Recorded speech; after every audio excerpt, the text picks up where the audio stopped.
Hey there, Drowsy Historian here. Tonight you're not a discerning traveller. You're not Marco Polo, and you're certainly not a gourmet. You're just another overheated soul with an empty belly and poor judgment, stumbling through the chaotic gutters of 14th century Delhi. You've got a handful of copper coins and the kind of hunger that makes questionable meat look like salvation.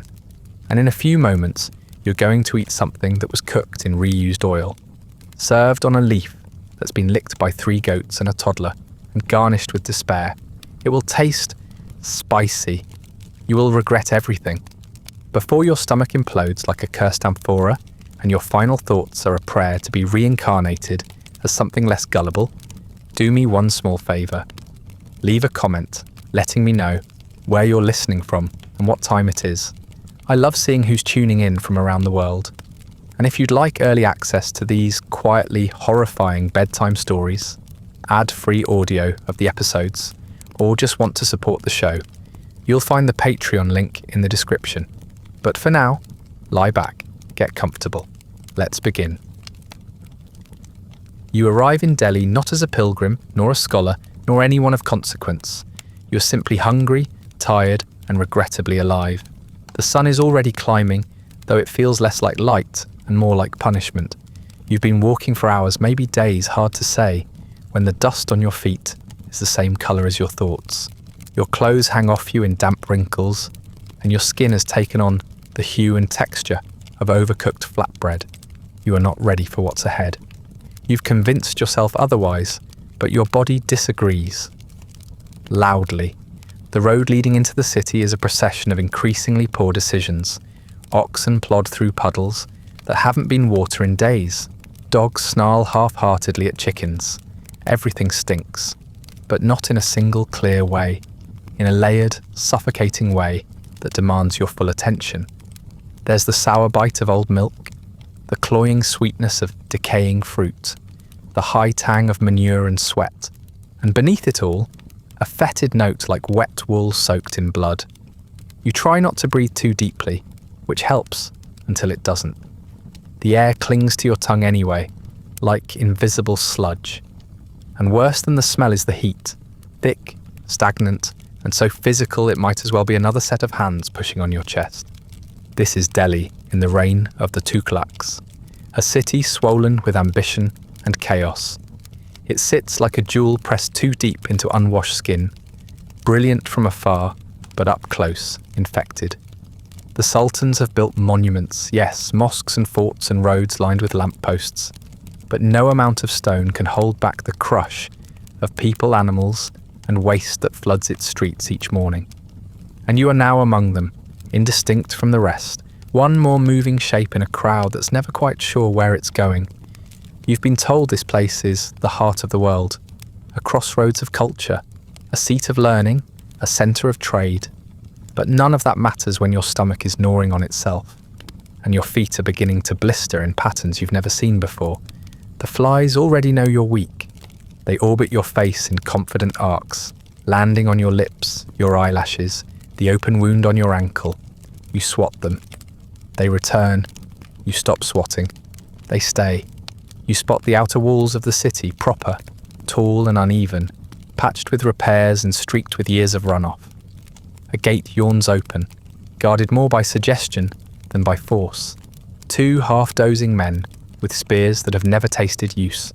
People pour in and out without pause, merchants with carts, beggars with nothing. Children balancing baskets on their heads, and you, sweating, unsure and slowly losing your sense of smell to a kind of olfactory shock. The crowd doesn't part for you, it swallows you whole. Inside the walls, the temperature somehow climbs. The sun reflects off the stone and sand until the shadows themselves feel like furnaces. You wipe your brow and find it sticky, not with sweat but with soot. You blink and the world blurs. Every surface seems alive. Walls crawling with vines, gutters crawling with rats, doorways crawling with people, too tired to stand. You pass a man squatting on a ledge, scraping something unidentifiable from his shoe with a sliver of metal. You pass a woman pouring water over her head while her baby suckles nearby, both of them glossy with grime. A pack of dogs lopes past, one dragging something that was once edible. None of this slows down. No one stops for anything. The smell changes again, now sharper, smokier. There's wood burning somewhere and meat, bad meat. You hear clattering metal, shouts, and the wet thunk of something being chopped. You're nearing the marketplace, you can feel it before you see it. Your stomach tightens, not with fear, not yet, but with expectation. The animal part of you that still believes in food begins to stir. You feel its hope like a betrayal? Your tongue is dry, your breath is shallow. Your entire body has become a complaint. And still, some part of you insists that the answer to your misery lies just ahead, past the shouting and the smoke and the stench, that somewhere inside this boiling, seething city there is a meal with your name on it, a bite that will ease the hunger, a dish that will make this walk worth it. It's wrong, of course, but you don't know that yet. You wipe your hands on your tunic, straighten your back, and step toward the chaos, toward the noise, toward the food. The bazaar doesn't have a beginning. It simply emerges, like a rash, spreading out from the city's arteries until you can no longer tell what's street and what's stall. There are no clear paths, just gaps where carts haven't parked and where donkeys haven't defecated in the last few minutes. Canvas tarps stretch above your head like patchwork sails, casting irregular shadows across everything. Some offer relief from the sun, others simply trap the heat, turning the air beneath them into a slow-cooking stew of sweat, smoke, and human breath. The narrowness of the alleys means everything echoes. The sound of shouting bounces off stone and skin, until the only thing you can hear is urgency. And shouting there is, constant, multilingual, aggressive. Merchants scream their prices with the desperation of men who know they'll be eating their own wares if they don't sell them. They jab fingers in your direction, thrusting food toward your face, daring you to refuse it. 2 for a coin, someone shouts in Persian. 3 for a blessing, cries another in Hindavi. You don't know the words, but you understand the tone. Hunger, both theirs and yours. It cuts through the noise like a whetted blade, and underneath all the human voices, there's another chorus. Livestock bleating, chickens shrieking, camels groaning like exhausted aristocrats. Somewhere nearby a child is crying. Somewhere else an old man is laughing. You try to focus on neither. The ground beneath you is not solid. It gives just slightly with each step, like walking across a kitchen sponge, soaked in something unspeakable. Open drains run alongside the stall rows, black and glistening, fed by the runoff of kitchens, urinals, slaughter pits, and perhaps sins. These narrow channels squirm with life, worms, flies, and other organisms that have thrived since before sanitation was even a concept. Every so often, someone empties a bucket into one of them. The splash sends droplets airborne. You stop breathing until the mist settles, then pretend that you didn't feel any on your face. No one avoids these gutters. They are simply part of the landscape, like walls or shadows. Children splash in them without hesitation. An old woman sets her produce basket down beside one to adjust her headscarf. A man rinses his hands in the runoff, shakes them dry with a flick, and then resumes kneading dough beside a bowl of raw onions. You watch this happen in real time. You make a note to avoid anything with dough. You already know you'll forget. The air is too thick to move properly. Spices hang in it like a cloud. Crushed cumin, chili, coriander, and turmeric swirl together with a visible haze that coats the insides of your nostrils and throat. It smells divine, right up until the next breeze carries the stench of meat, left out just a little too long. Somewhere close, ghee sizzles in a wide pan. A few stalls over, something furry is being skinned. You gag reflexively and pretend it was just the heat. Nobody notices. Everyone is already sweating. Flies move like coordinated militias, zipping between meat stalls, yogurt vats, and the occasional uncovered wound. You stop counting after the first dozen times you see a vendor casually wave them off a pile of food, only to have them land on something else within seconds. One butcher in particular catches your eye. His stall is arranged like a temple of carnage, strips of goat hanging from wooden hooks, congealed blood pooling around his feet. He slaps a thick hand against the carcass to chase away the swarm. They scatter momentarily, then relocate to the liver. He doesn't bother again. Further down, you spot a row of baskets filled with dried fish, curling, desiccated, their mouths still open in silent protest. The fish are stacked like firewood, seasoned by sunlight and disregard. A boy is turning them with a stick, searching for something that isn't brittle. He finds one, holds it up to the light, and pockets it with satisfaction. Behind him, a woman picks through a pile of green leaves infested with tiny holes and occasional spiderwebs. She doesn't flinch when one crawls across her wrist. You pass a man squatting behind a cart of sweets, dense, sticky blocks of jaggery and flour studded with slivered almonds. The confections glisten under a veil of dust and the occasional resting fly. He cuts the pieces with a knife he wipes on the hem of his robe. The robe is white, or it used to be. A child points at a treat and is handed one directly, bare-handed. You note that the vendor licked his fingers moments earlier to count out change for another customer. You no longer want sweets. Next to him, someone is deep-frying what looks like fritters. The oil crackles violently. It's dark, nearly black, and thick with crumbs from past batches. When he drops the batter in, the sizzle sounds triumphant. The fritters puff and bob, emerging golden, brittle, and wrong. You can smell the oil long before you see the cart, old, angry, and full of memory. The vendor doesn't skim the oil. He doesn't need to. It's self-sustaining now, alive with its own fungal consciousness. The batter barely matters anymore. It's just a delivery system for the grease. A goat ambles past you with half a banana peel in its mouth. It looks pleased. A second goat is nibbling at a discarded food wrapper near a drain. You recognise it. The same kind the fritters are served in. You look at the wrapper, then at the cart. They match. You do the math. You stop doing the math. You will forget this too when you're hungry enough. Somewhere to your left, someone is preparing pan, betel leaf folded around a raker nut and lime paste. He assembles it quickly, efficiently, with fingers stained deep red from years of the same motion.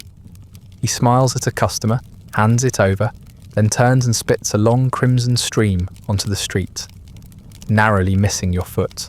You are not offended, you are grateful. He could have hit you. The street welcomes his contribution without protest. It will become part of the texture now, like every other secretion. You haven't even eaten yet, but already your stomach feels like it's shrinking away from your ribs, trying to retreat into your spine for safety. The thought of food, the reason you came here, is now indistinguishable from the thought of death. But still, the smell of fried spice and roasting lentils drifts past and lights a small treacherous fire in your chest. Hunger is resilient. It knows how to survive in places like this. It thrives where shame fails. The food stalls don't announce themselves with signs or menus. They announce themselves with smoke. Thick, oily plumes rising from clay stoves and open pans, drifting low across the bazaar like curses looking for somewhere to settle. It doesn't rise, there's no chimney, just a wide-mouthed tandoor with its mouth open to the street, exhaling heat and ash directly into the air you're trying to breathe. You cough reflexively and immediately regret it. The taste of smoke is acrid, but it's not just wood, it's fat. Goat fat, mostly. Possibly something else. The line between meat and fuel here is thinner than it should be. You linger beside one of the stalls, drawn not by the smell, because truly it's repulsive, but by the sound. A constant hiss and pop as oil meets batter, a wet crunch as cleavers strike bone, the slap of dough against hot clay. A man is tending a skewer of meat over open flame, turning it with a casual flick of the wrist. The meat itself is reddish, marbled with gristle, and just soft enough at the edges to suggest it's already halfway gone. Not gone as in cooked, gone as in surrendered. It's yesterday's leftovers, reheated, respiced, and renamed. The kind of meat that only becomes roasted because resurrected would scare customers. Next to the skewer, a shallow pot bubbles ominously. You lean closer and see chickpeas swirling in a muddy broth, The surface is dotted with a slick rainbow sheen that might be oil or might be something more mineral. You ask yourself where the water came from. There is a river nearby. You've seen it. It's the same one the tanneries dump into, the same one the bodies are sometimes floated down when there's no room in the ground. You suspect no one asked the river's permission before boiling beans in it. You take a step back. The pot continues bubbling, unaware of your doubt. A row of small bowls rests along a low wooden shelf, each containing some kind of chutney. They range in colour from green to a green that looks like it's trying to be brown. The ingredients are listed nowhere, but it's clear they involve herbs, spices, and something wet enough to ferment in open air. One of the chutneys has visible flies drowning in it. Another has something moving under the surface. Perhaps just a bubble, or perhaps something that wasn't quite chopped finely enough. The vendor doesn't seem concerned. He picks up a ladle, sniffs it, shrugs, and uses it anyway. You think of asking what's in the green one, but then you remember where the herbs were grown, in soil fertilized with night soil, which is a polite historical phrase for human feces. You decide not to ask anything. The man cooking is multitasking, if you can call it that. He scratches his stomach absently with one hand, long, deliberate strokes under the edge of his tunic, then uses the same fingers to stir a pot of sauce.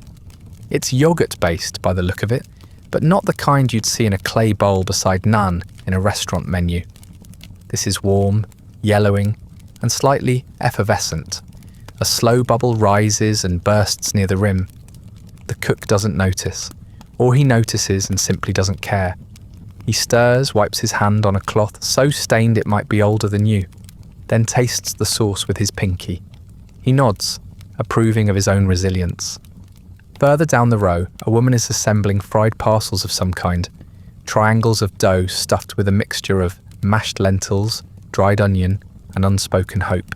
She folds them quickly, her fingers moving with muscle memory rather than thought, and drops them one by one into a vat of oil so dark it reflects no light. It hisses like a snake each time. The oil bubbles not with heat, but with resentment. You can smell every food ever cooked in it, all layered into a single violent aroma. Fried dough, scorched garlic, spoiled butter, rancid ghee. One piece floats to the top, bloated and golden. She removes it and places it directly into a customer's palm. That customer smiles, chews, swallows, lives. You begin to question your standards. You pass a cart stacked high with flatbreads, paratha maybe, or something trying to be. They're round and blistered, charred in places, and served with a small dish of pickle that smells strongly of something that once had ambition. The pickle is chunky and red, and might contain chili or mango, or possibly bone. The vendor doesn't say. He scoops a portion out with his hand and slaps it onto the bread before handing it off. His fingernails are dark at the edges. His knuckles are cracked. There is a stain on his thumb that could be turmeric, or blood, or a mixture of both. You keep walking. At one stall, a boy no older than 10 is peeling onions with a knife that looks like it was once a gardening tool. He peels them fast with practiced violence, dropping the skins onto the floor where chickens pick through them. The onions themselves go into a bowl already half full with chopped garlic and crushed chili.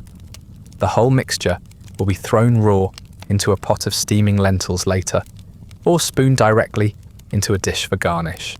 No one will ask if the boy washed his hands. No one will care. He probably did.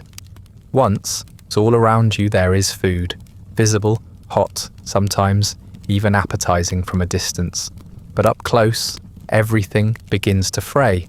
The textures are wrong, the smells are wrong, the methods are wrong. And yet every stall has customers. People laugh, they shout greetings, they dip bread into sauce and wipe their fingers on their clothes. This is normal, not safe but normal. You are the only one recoiling. You are the only one trying to trace the path from stomach to sewer before the first bite. You pause at a cart where a man is stirring something in a shallow copper pan. The mixture looks creamy, sweet, a kind of rice pudding maybe. You catch a whiff of cardamom, rose water, and something faintly medicinal. It's the best thing you've smelled all day.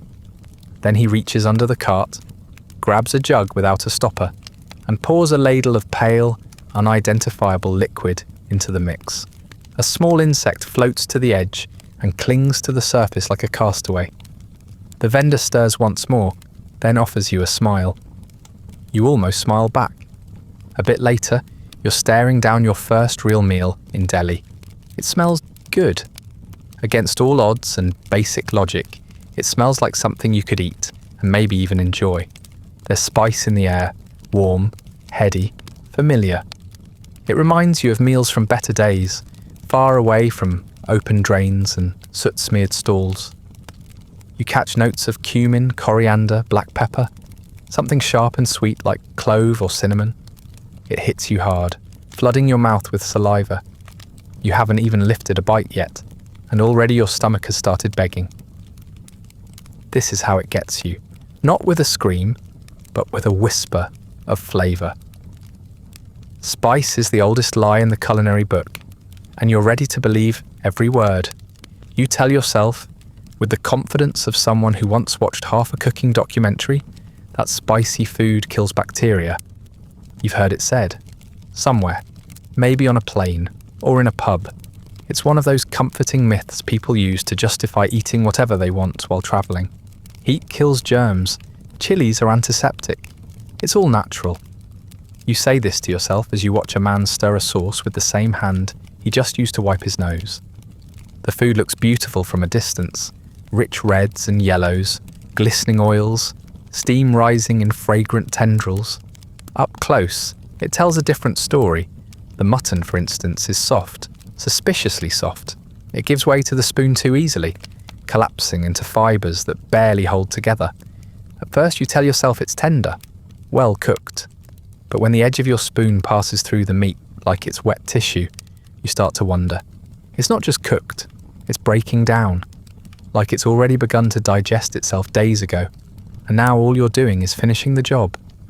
The stew it swims in is thick and glossy, with a slick of orange oil pooling at the edges like an oil spill.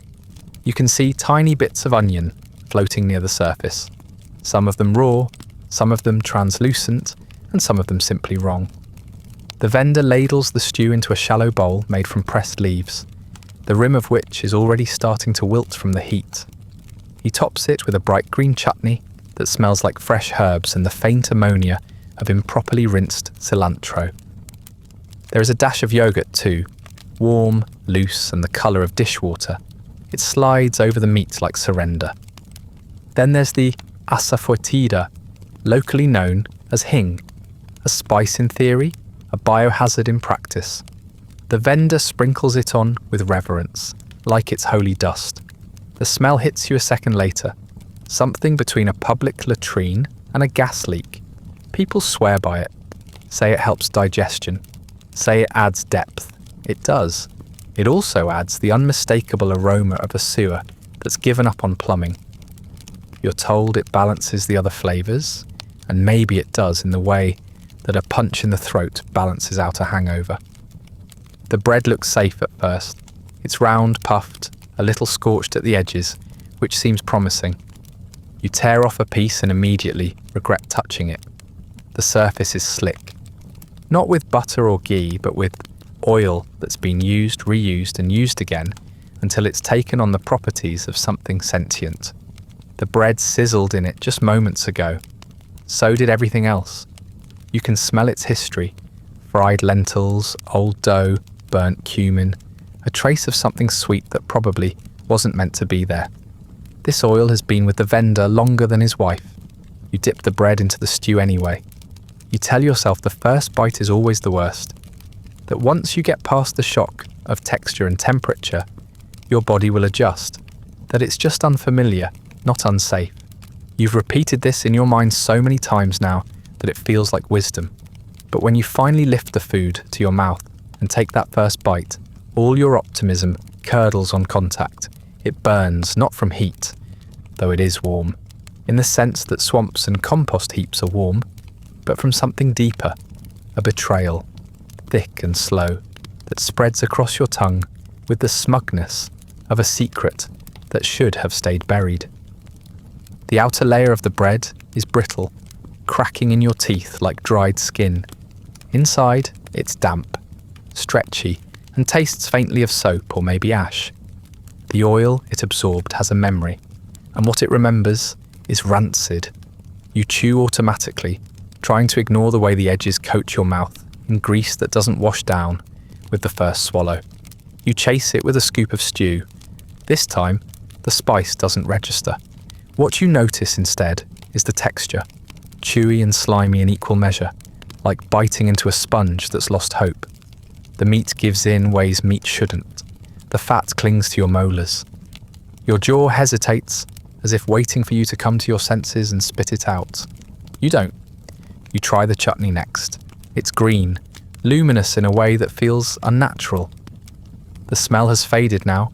Your nose is numb, too saturated to distinguish one rotting scent from another. But your tongue is still working. The chutney fizzes against it lightly, like a dying soda. You pause. That's not a flavour. That's fermentation. Active fermentation. And it's still happening inside your mouth. You swallow before you can think too hard about it. Your throat burns slightly, but not from chili. This is something else, something bacterial. The yogurt sauce is next. You know it's a mistake the moment the spoon gets close. There's a sharpness in the smell, like milk that's trying to pass itself off as cheese, but isn't quite committed. You hesitate. A fly lands in the bowl, does a slow circle like it's browsing a menu, then takes off again. You scoop from the opposite side. It doesn't matter. You've seen what's in there. You've seen where it's been. But you're past the point of choices now. You're trying to prove something, even if it's only to yourself. As the yogurt hits your tongue, it splits into layers, sour on top, watery underneath. The spice tries to rescue it, but only makes things worse, dragging the sourness across your palate like a paintbrush dipped in curdled cream. You swallow it anyway. Your body flinches. Not visibly, but internally, like a horse backing away from a cliff edge. Your gut makes a noise you haven't heard before, low and uncertain.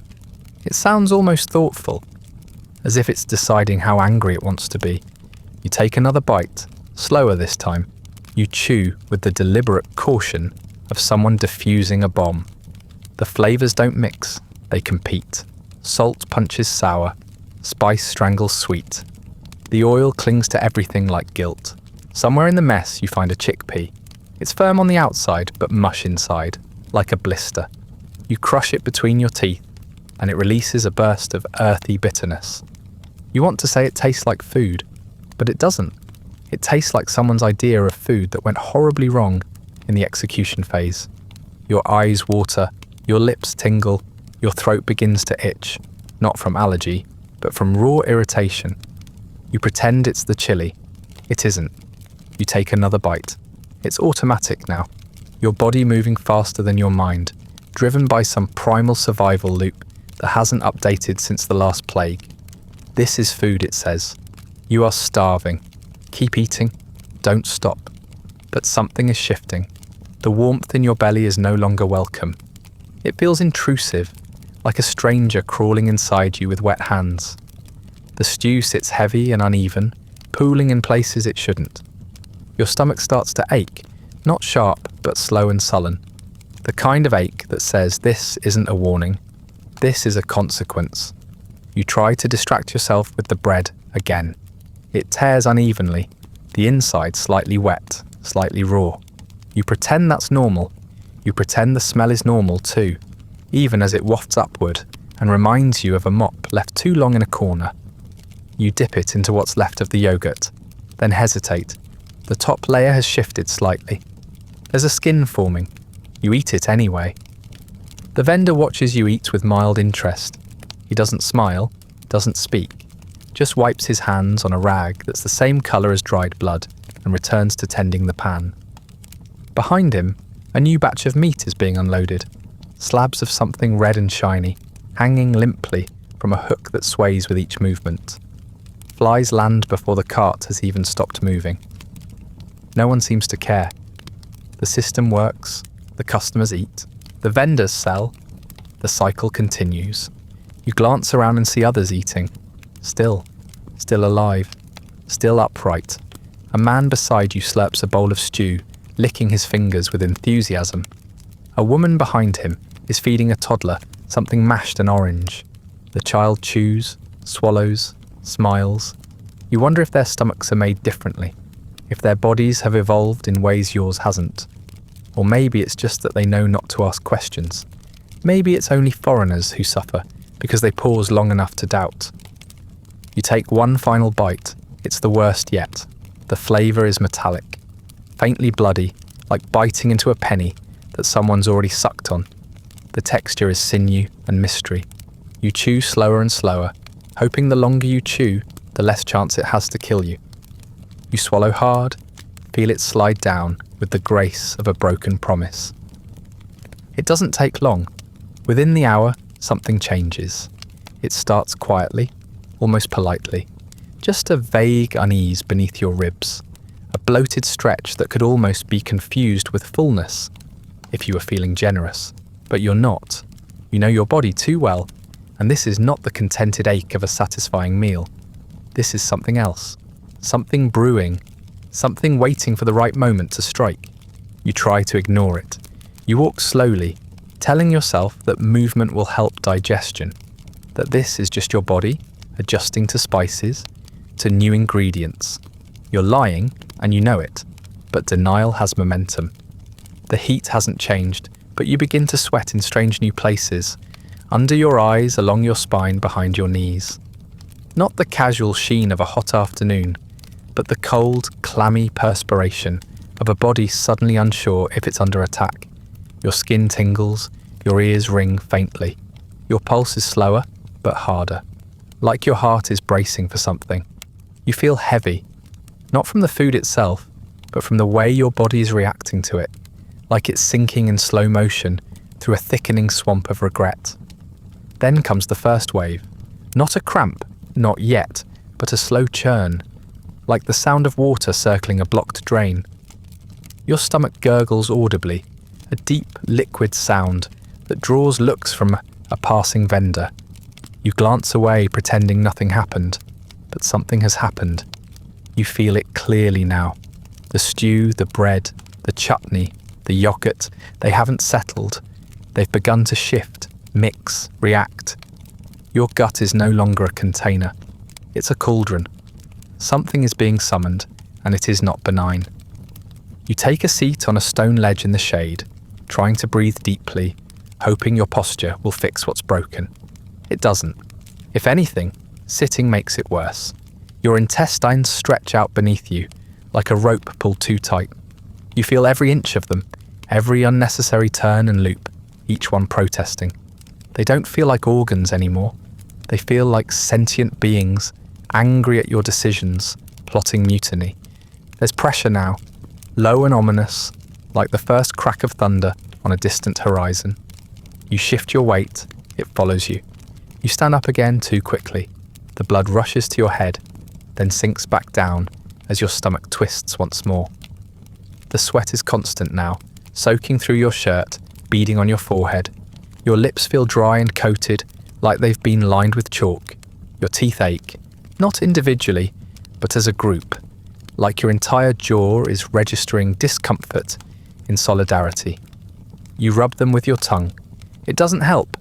You start walking again slowly, scanning your surroundings for something, anything that looks like a latrine, a corner, a bush, a place to crouch and suffer in private. You pass a priest standing beside a small shrine, his robes pristine, his forehead marked with ash. He sees you. You make brief eye contact. He looks away. Even he won't help you. Even he knows there are some things prayer cannot fix. You want to laugh. You can't. Your throat is too dry. Your bowels have started a new conversation with gravity, one that's becoming harder to ignore. Every step you take feels heavier, more treacherous. You're no longer in control. You're only participating, one layer removed from the chaos unfolding inside you. The cramping begins in earnest about 10 minutes later. It's sudden and sharp, a twisting pinch just above your pelvis, followed by a spreading heat that moves downward like spilled ink. You pause mid-step, pretending to tie your sandal, but really just trying to buy yourself a few seconds to not soil your dignity. It's a losing battle. The pain comes in waves now.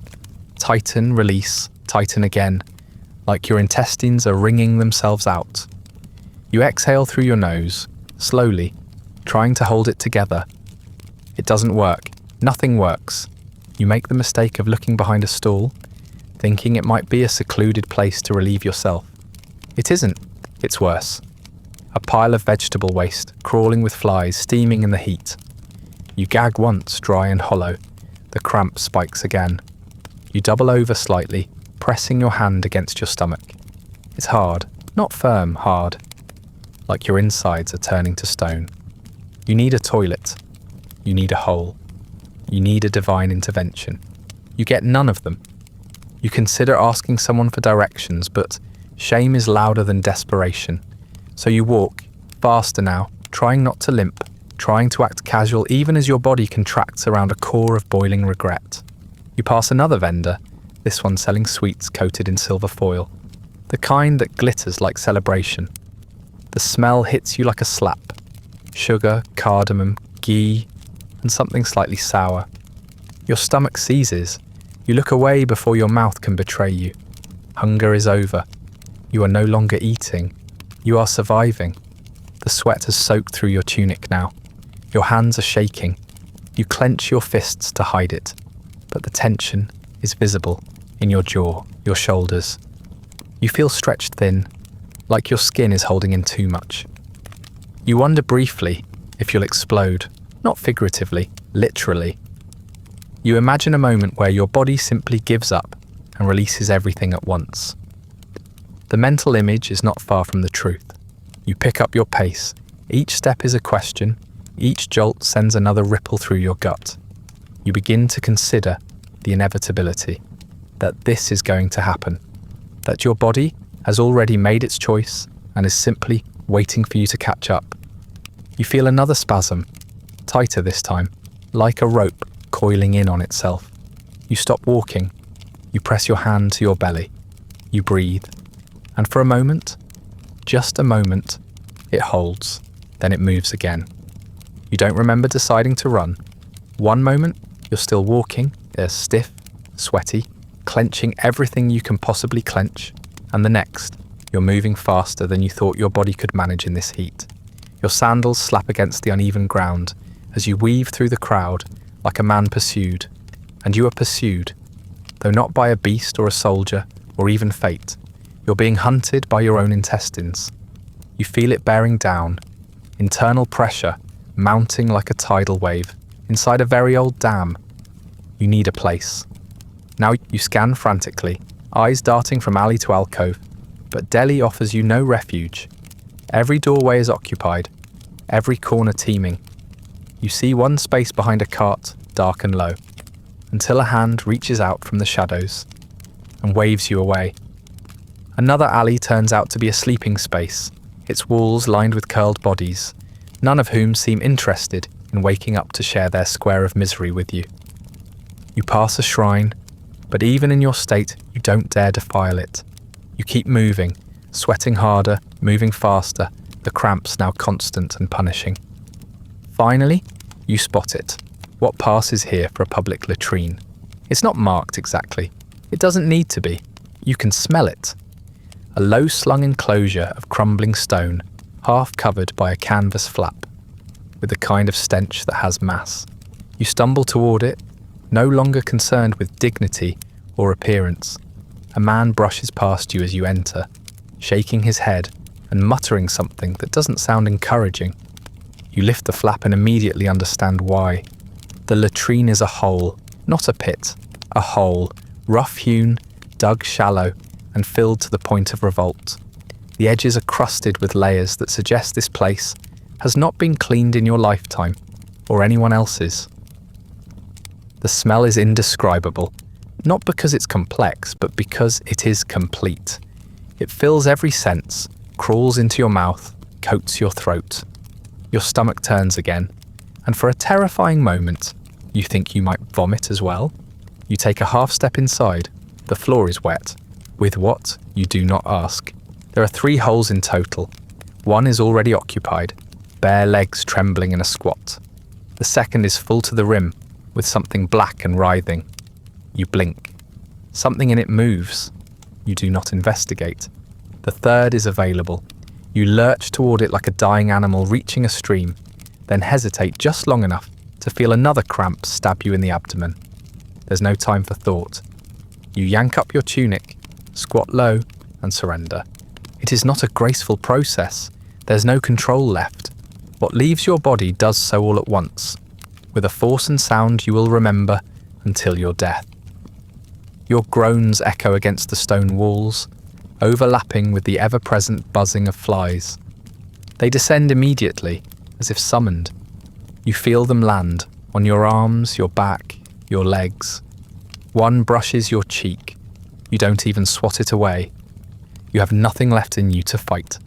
You think it's over. It isn't. Another cramp hits, deeper, hotter. The sweat is pouring off you now, not just from the heat, but from sheer exertion. Your legs tremble. Your hands brace against the wall, feeling the warm stone pulse with your heartbeat. Your breath comes in short gasps, shallow and sharp. You whimper. You don't mean to. It just happens. Your body has stopped asking for permission. When the worst of it passes, you stay squatting, afraid to move. The space beneath you still gurgles faintly. You know there's more. You know you're not done. The relief is fleeting, always followed by another ripple of nausea, another wave of regret. Your vision swims, your ears buzz. You wonder how much of you is left inside. You try to count the meals that brought you here. Every bite of mutton, every chickpea, every scoop of chutney that should have raised alarms. You curse them all. You curse yourself more. A goat appears at the entrance. You don't know where it came from. It stands there, staring at you, chewing something thoughtfully. Its eyes are blank, unreadable. You envy it. You envy the simplicity of its life, the sturdiness of its gut. You imagine eating what it eats, dry leaves, paper, trash, and surviving. It doesn't know the betrayal of yogurt. It doesn't suffer from fermented chutney or poisoned oil. It watches you groan in a stone hole and blinks slowly, then wanders away. You finally rise, legs numb and shaking. You feel hollow, not empty, violated. Your lower body aches in strange new ways. Your spine pops as you straighten. Your knees crack. You look down and immediately look away. There's nothing to clean yourself with. No water, no cloth. You do what you can with your tunic, which now bears the evidence of your defeat. You will never wear it again without remembering this moment. You may never wear it again at all. You stumble out into the sun like someone freshly unearthed. The light is blinding, the noise unbearable. The stench still clings to your skin, to your memory, to your soul. You walk slowly, carefully, one hand pressed to your side. People glance at you, then look away. They've seen this before. They know this story. You are not the first to be broken by the food. You will not be the last. You reach a low wall and sit, breathing shallowly, waiting for the world to stop spinning. Your stomach is quieter now, but not peaceful, just watchful. You know there's more to come. This was only the first salvo.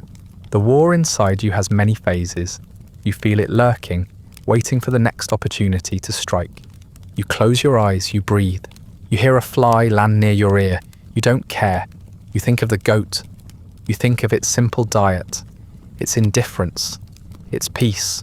You wonder what it would be like to chew paper and feel nothing. And then your stomach tightens again. You're no longer pretending this is something you'll recover from. That illusion died back in the latrine, probably buried beneath the thing that moved in the second pit. Now, sitting half-conscious in the shade of a crumbling wall, you're forced to confront a deeper truth. This isn't a bad day. This is a medical event. You are not unwell. You are dying. Slowly, of course. Horribly, yes, but undeniably. Your body has moved past protest and into surrender. And the enemy? Take your pick. Dysentery is the most obvious candidate. You're producing all the symptoms: explosive, uncontrollable, humiliating. Your bowels are no longer organs. They are weapons aimed inward. You've read about it, maybe, from a distance in books. It always seemed vaguely Victorian, like something confined to old ships or jungle expeditions. But here, it's not a footnote. It's a living thing, chewing through you from the inside out. The cramps are deeper now, like someone wringing your stomach out with calloused hands. You fold over every few minutes without meaning to. You don't even grunt anymore. You just breathe through it, shallow and wet. Of course, it could also be cholera. You've passed at least 3 water jugs in the last hour that might as well have been labelled death in a jar, river water, unboiled, stored in clay pots with open mouths, left out for the flies to bathe in. The chutney, the yogurt, even the stew, all of it could have been swimming with bacteria. Cholera doesn't waste time. It strips your body of moisture faster than you can blink. You're not vomiting yet, but your mouth is dry in that specific, terrifying way, like your tongue has been pickled in salt and sand. Your lips are cracked. You tried licking them once. It made things worse. Your body is wet. Your mouth is dry. That's not a good ratio. You're sweating constantly now, not from heat, not from exertion, but from pure, unrelenting effort. It's like your body is trying to flush something out and can't decide which end to use, so it's trying them all. Your shirt clings to you like wet paper. Your thighs are slick. Even your scalp feels damp, but your throat is sandpaper. Your thoughts stick together. You could drink something, you want to, but there's nothing here that won't make things worse. Then there's the possibility of parasites, intestinal worms, giardia, amoebas with names you'll never learn, but which will feast on your insides with cheerful precision. You can feel movement in your gut that doesn't feel muscular. It doesn't feel yours. It feels foreign, like something is uncoiling in your lower abdomen, testing the walls of its new home. You imagine long, pale ribbons curled around your intestines, chewing slowly. You hope it's your imagination. You know it isn't. You try to stand. You don't make it far. Your legs hold you, but only out of habit. You're lightheaded. There's a ringing in your ears now. Not loud, but constant. Like distant bells tolling for a funeral no one will attend. You wipe your face with your sleeve. It comes away slick. You wonder briefly how much water your body can lose before something important shuts down. You don't know the answer. You suspect you're about to find out. In theory, you could seek help. This is a city after all. There are healers, physicians, hakims who specialize in balancing the body's humours and correcting internal imbalances, but their treatments are limited. Cow urine is a favourite. Burnt peacock feathers ground into powder. Dried herbs tied to your wrist. Bloodletting. A prayer whispered over a bowl of clarified butter. You've heard stories of men cured with amulets, of children saved by the ash of holy men mixed into milk. But none of that is for you.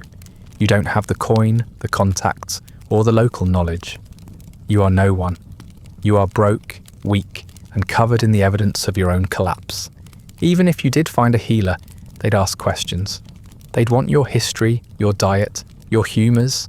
They'd talk about heat and dryness, about bile and phlegm, and prescribe opposites. Maybe they'd tell you you've eaten too much warming food, that the fried snacks disturbed your internal balance, that the yogurt, improperly spiced, disrupted your cold constitution. You'd nod because it's easier than arguing. You'd accept the handful of herbs or the syrupy liquid or the heated blade. You'd take whatever they gave you, and you'd still die. You pass by a shop selling copper pots. The metal gleams in the light. A bowl catches your eye. Your reflection is ghastly, pale, glossy. Your eyes are glassy, your lips discoloured. You look like a corpse in the early stages of reanimation. You look away. It doesn't help. Your body still feels like it's fraying, like your muscles are losing their tension one by one. You sit on a step, not because you choose to, but because your knees bend and simply don't unbend again. You remain there, folded and useless. You see a man pass with a water jug. He's carrying it balanced on his shoulder, the clay dark with moisture. You want to ask him for a sip. You want to scream.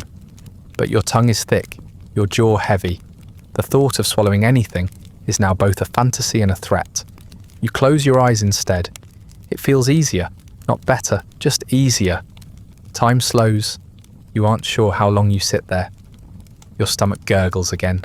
Less violently this time, but with a note of finality, like it's finished making its point. You know better than to trust the calm. This is the eye of the storm. Another wave is coming. You wait. You breathe. You consider crawling. Around you, the city continues. The market moves. Vendors shout. Children run past, trailing dust and laughter. No one notices you. No one cares. You're not unique. This happens every day. Someone eats the wrong thing. Someone chooses the wrong stall. Someone like you. Your brain begins to dissolve before your body does. It happens slowly, subtly, the way dusk overtakes daylight. Not with a flick of darkness, but with a gradual fading of clarity, until you can't quite remember what things are supposed to look like. Shapes stretch, colours blur, sounds arrive seconds late, muffled and echoing, like someone shouting into a jar. You blink more often now, not to clear your vision, but to convince yourself that the world is still there. Your fever has arrived. It doesn't ask permission. It rolls over you like a warm tide, coaxing sweat from every pore, making your breath shallow and fast. The ache behind your eyes pulses with the beat of your heart. You feel it in your teeth, your skull, the bridge of your nose. Your tongue is dry and swollen. You can taste the heat, bitter, metallic, sour around the edges, like unripe fruit. You lick your lips again. Nothing improves. You think you see water, a basin beside a shrine, a bucket in the shade, a clay jug balanced on the windowsill of a house that might not exist. You stagger toward it, half sure, half hopeful, but when you reach it, it's gone, or never there to begin with. Just a shadow, just a rock, just another cruel shape made of heat and dust. You laugh, then cough, then bend over with the effort. The laugh doesn't come back. You see a door with a sign you can't read. You convince yourself it's a toilet. It has to be. It looks like salvation. You limp toward it, leaning on the wall, dragging your feet across the uneven stones. When you reach it, your hand fumbles with the wood. The door creaks open and you find nothing inside. Just broken crates and something that might be a pile of cloth or might be a person. You back away slowly. Your bowels clench once, then loosen, then go silent again. The danger recedes, but only because your body is too tired to try. You wander back toward the noise of the market, not by choice, just by inertia. It's the only thing loud enough to tether you to reality. You follow the shouts and the clatter of pans like they're music. They lead you into a corridor of stalls, a narrow lane of heat and smoke, where smells bloom and curdle in your nostrils. You're not hungry. You've moved past hunger. Food is no longer a temptation. It's a threat, a ghost, a mistake you already made and will never escape. A vendor steps into your path. He holds out a bowl, smiling. You don't know what's in it. You don't care. He says something in a language you barely recognize. You shake your head. He insists. You look at the food and start crying. Not dramatically, not with sobs. Just a slow, silent leak from the corners of your eyes. You can't stop it. You can't explain it. It's not sadness. It's exhaustion. Despair. The kind that lives in your muscles and behind your ribs. The kind that has no words, only tears. The vendor stares at you for a moment, then shrugs and turns away. You're no longer a potential customer. You're just part of the scenery now. One more filthy, broken figure, slumped between transactions. You find a patch of shade behind a cart, press your back to the stone wall, and slide down until you're sitting on the ground. You curl your knees to your chest. The cobblestones are warm. You pretend it's comforting, that the heat is deliberate, that someone meant for this to happen. You lose time, not all of it, just minutes here and there. The sun moves, the shadows change, a bird lands nearby, pecks at something shiny, then flutters off. You close your eyes. When you open them again, there's a dog sniffing your empty bowl. A thin thing, patchy fur, ribs like ladders. He sniffs, then licks. You watch him. You don't shoo him away. You don't move at all. He deserves it more than you. You think about petting him. Your hand doesn't lift. A breeze passes through the alley, and it feels like an event. You tilt your head toward it, eyes half-lidded, letting it brush across your skin. It smells like dust and cumin. You pretend it's relief.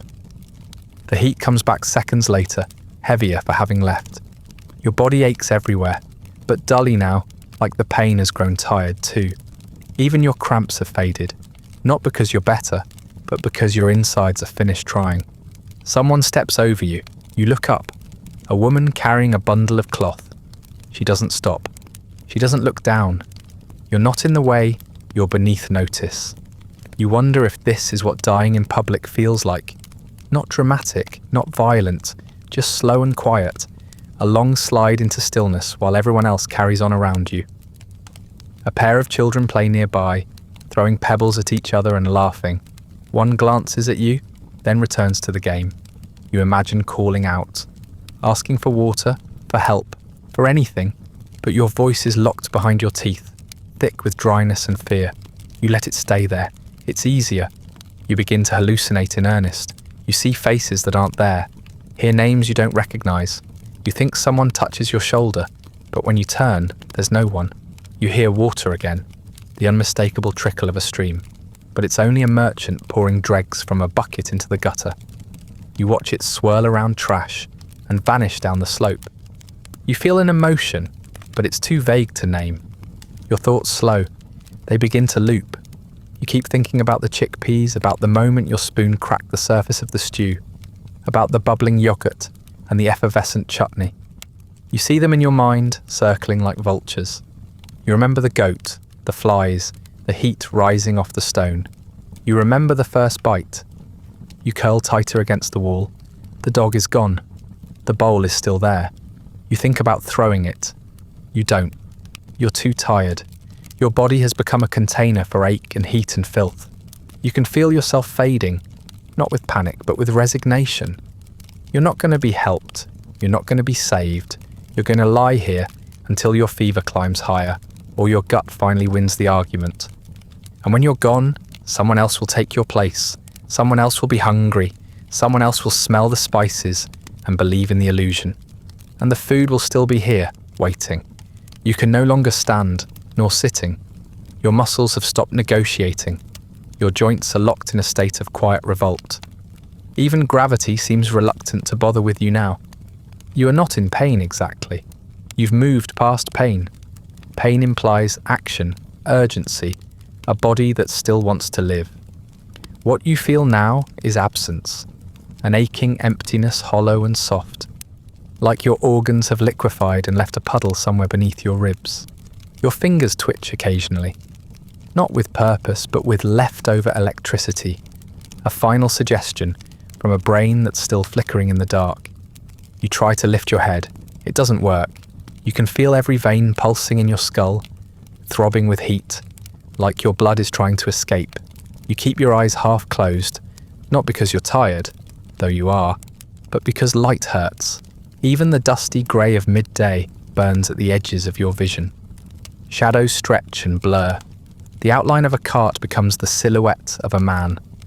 A hanging cloth turns into a bird, then into nothing at all. You've stopped trusting what you see. Your thoughts are strange now, incomplete. They drift in loops, the same images playing again and again. The stew, the bowl, the spoon, the chickpeas. You think of them with maddening clarity. The way they floated in the broth, bloated and pale. The way they burst between your teeth with a softness that felt like it had gone too far. You can still taste them. Earthy, metallic, bitter. You cannot stop thinking about chickpeas. Just chickpeas. Forever. Your stomach is quiet now. Not calm, just finished.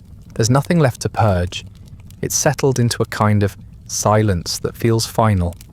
A mutinous organ that has done its work and now waits for the rest of you to catch up. You haven't moved in what feels like hours. The world moves around you. Feet pass, carts rattle, animals grunt, but you are no longer part of it. You are a fixture now, a human-shaped object at the edge of the road.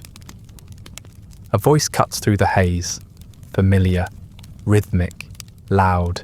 You blink and turn your head just enough to see him. The vendor. The one who sold you the stew. He's still there, still calling out, still ladling the same sludge into the same leaf bowls. The line hasn't changed. A man steps forward, coins in hand, points at the pot. The vendor smiles just like he smiled at you. He spoons out a portion and hands it over. You watch in slow motion as the customer takes his first bite. His face doesn't twist. He doesn't recoil. He chews, swallows, speaks, laughs. You feel your stomach clench once more. Not from sickness, but from something deeper. Rage, maybe. Despair. You try to say something. Try to lift a hand to warn him. A low sound escapes your throat. Not a word. Not even a moan. A wet, rattling gurgle like someone trying to whisper through a mouthful of water. No one hears you. Or if they do, they pretend not to. People pass by without looking down. One man steps over your legs without hesitation. A woman glances at you, then away, her eyes scanning the stalls instead. You are not the first body to collapse in this street. You won't be the last. You are part of the background now. An unfortunate blur at the edge of the market's tapestry. Your breathing has changed. Shallow, uneven. You can hear it echoing in your own head, rasping like sandpaper over dry stone. Your mouth tastes of metal and dust. You try to swallow and fail. Your tongue sticks to the roof of your mouth. Your lips are cracked and peeling. Your jaw aches from clenching. You didn't know you were clenching. Somewhere nearby, a child laughs. The sound is pure and sharp, and it cuts through you like a shard of light. You remember being that small once. You remember running past food stalls, not because you wanted food, but because the street was wide and the sun was bright and your legs still worked. That memory fades almost as quickly as it arrived, dragged back under the weight of your fever. A fly lands on your cheek. You don't move. Another crawls across your lips. You can feel the tickle of its legs, the weightless presence of something that doesn't see you as a person anymore. You aren't. You are heat and moisture, that's all. You let it crawl. You let them all. You blink again and see the vendor laughing with a new customer. A full bowl changes hands. You wonder if it's the same pot, the same spoon, the same oil. You hope it is. You hope it never runs out. Let it feed 1,000 more like you. Let them eat and suffer and slump beside you. Let them learn the way you did. But no one learns. That's the trick. Hunger always wins. It drowns memory. It rewrites experience. Someone will always be desperate enough to try. Someone will always believe they're different. Smarter. Stronger. Immune. You close your eyes, not all the way. Just enough to block out the movement. The cobblestones beneath you are still warm. Your body still buzzes faintly. Your limbs are heavy. Your chest lifts and falls, slower now. You don't feel fear, just inevitability. The slow, quiet knowing that your name will not be remembered, that your death will be one among many, that you will be stepped over, swept around, forgotten before the sun goes down. You die before sunset. Not suddenly, not with drama. There is no gasp, no final word, no reaching hand or wide-eyed moment of revelation. It happens in stages, like everything else. First, your breath flattens, shallows out until it's barely more than a whisper. Then your limbs stop bothering to twitch. Then your eyes stay half open and do not blink. You are not discovered. You are not rescued. You are simply noticed eventually. Someone pokes your body with a stick, not maliciously, just curious. A small crowd forms, not out of concern, but routine.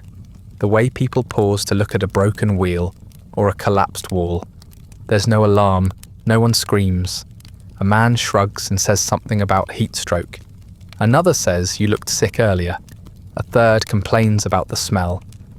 Eventually, someone with a cloth over their mouth drags your body by the ankles toward a side alley. Your heels leave 2 pale streaks in the dust. No one follows. You're buried in a shallow pit. It's not a grave. It's a space between 2 stones near an open sewer where the runoff softens the ground just enough for digging. The pit is not lined. It is not marked. A few half-hearted scoops of dirt are kicked over you, enough to discourage scavengers, but not enough to suggest dignity. There is no rite, no chant, no coin placed on your tongue. Your death is functionally identical to a dead goat's, possibly less memorable. No one records your name. You didn't give it to anyone. No one asked. There is no list you're added to, no tally marked in charcoal on a city wall. The only evidence of your passing is the stain your final collapse left on the cobblestones, and the half-empty bowl someone eventually kicked aside. Someone might have commented on the smell. Someone might remember a foreigner who cried after being offered food. But they won't remember you. Not your face, not your voice, not your story. Your bowel movements, however, live on in local memory. For a while at least. A vendor who saw the mess behind the latrine tells the story with laughter. How some unfortunate soul couldn't even wait to squat before disaster struck. Someone else adds that they saw you crawling, that you tried to say something, but only gurgled like a fish left in the sun. Details shift, exaggerate, become entertainment. You are not mourned, you are recounted, not as a warning but as a joke. Back at the food stall, the vendor wipes off the same knife he used yesterday. It's stained, of course, but stains are just seasoning now.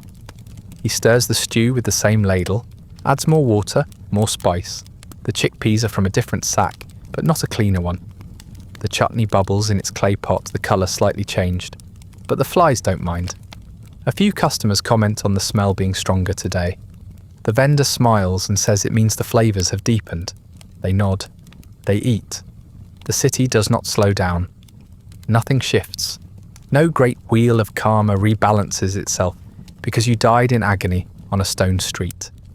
The sun rises again over a city still humming with commerce and heat and excrement. People shout, people cook, people defecate behind the same stalls. A boy steals a fig from a cart. A dog chases a pigeon and loses. Life continues. It always does. You are not necessary. Tomorrow someone else will arrive, hungry, cheap, stubborn.